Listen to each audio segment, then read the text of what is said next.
The private life Penelope Keith hid for 50 years. She was one of the most recognizable faces on British television for 5 decades. Millions watched her every week, and yet, almost nobody knew who she really was at home. On June 29, 2026, Dame Penelope Keith passed away at her Surrey home at the age of 86 after a battle with cancer.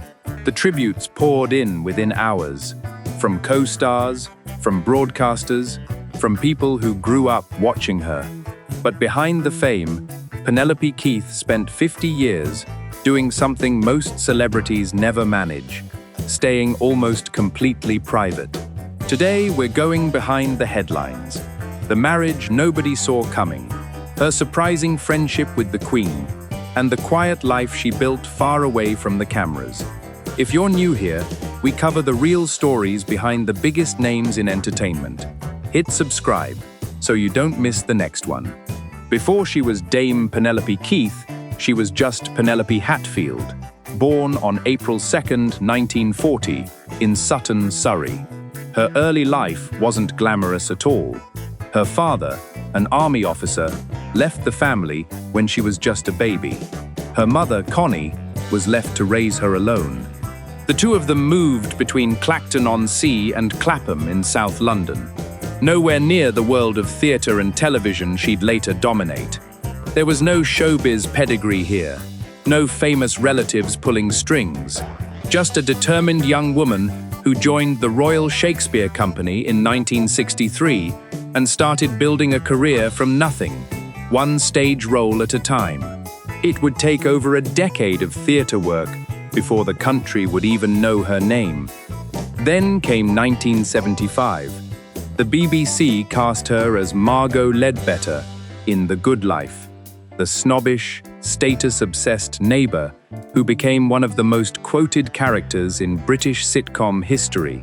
Almost overnight, Penelope Keith went from respected stage actress to a household name.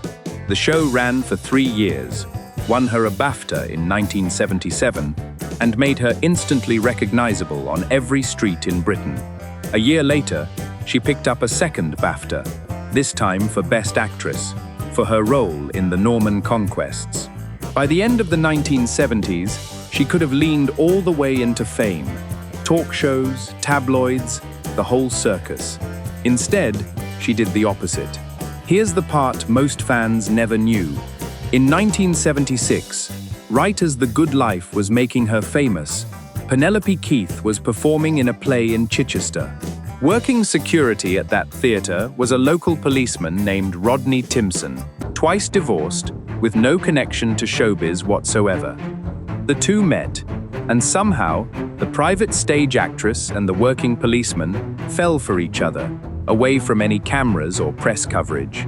They married and stayed together until her death, nearly 50 years.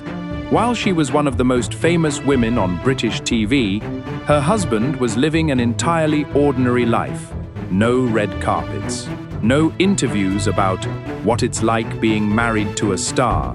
Just a marriage that quietly outlasted almost every celebrity relationship you've ever seen splashed across a magazine cover. Together, they adopted sons and kept them almost entirely out of the public eye.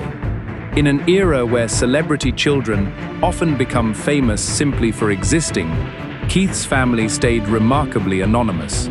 That wasn't an accident. It was a choice she protected for decades. Now here's where things get interesting. Because Penelope Keith wasn't just adored by ordinary viewers. She reportedly became one of Queen Elizabeth II's favorite performers. That closeness eventually led to a documentary series, Penelope Keith, at Her Majesty's Service, where she was given rare access to tour the monarch's official residences across the UK. She wasn't just playing posh, out-of-touch characters like Margot on screen. She was building real relationships within royal and aristocratic circles off it.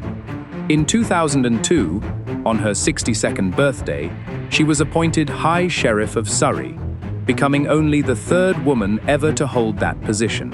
She was later made an OBE, then a CBE for charitable work, and finally a dame in 2014 for services to the arts and charity. For a girl who grew up with her father absent and her family moving from town to town, that's a remarkable amount of establishment recognition. While her private life stayed hidden, her career never stopped moving. After The Good Life, she starred in To the Manor Born, then went on to lead 6 more sitcoms over the following 2 decades, including Executive Stress, No Job for a Lady, and Next of Kin. She didn't fade into former sitcom star territory either.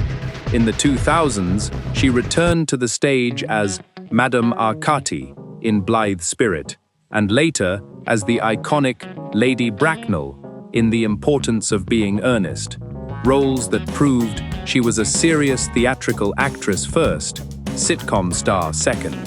Then, starting in 2014, she reinvented herself again, this time as a beloved documentary presenter, touring England's most picturesque villages and country houses. That gentle, curious, on-screen presence carried her all the way into her final year, with a series called Saving Country Houses. In her later years, Keith remained visible at public events with her husband Rodney, including an appearance at Wimbledon and, just months before her death, at a requiem mass for Catherine, Duchess of Kent. She looked, by all accounts, like she was still enjoying the life she'd built. Then, on June 29, 2026, her family confirmed she had died peacefully at her home in Surrey, the same 17th-century manor house she and Rodney had lived in since 1978, after living with cancer. Her family asked for privacy. Fittingly, that's exactly how she lived. Tributes came in almost immediately. Her Good Life co-star Felicity Kendall called her a dear friend and a comic genius.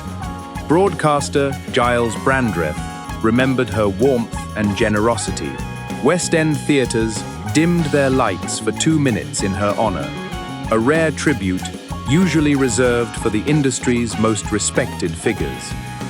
What's remarkable about Penelope Keith's story isn't just the career, decades of BAFTA-winning performances, a damehood, a friendship with the Queen. It's that she managed to have all of that fame without letting it consume her personal life. No scandals, no tabloid marriage drama, no public falling outs. Just a private woman who happened to be extraordinarily good at her job, married to a man who had nothing to do with show business for almost 50 years. In an industry that thrives on exposure, Penelope Keith proved you could be a household name and still keep your real life entirely your own. What do you think? Was Penelope Keith the last of a generation of stars who knew how to stay private? Let me know in the comments.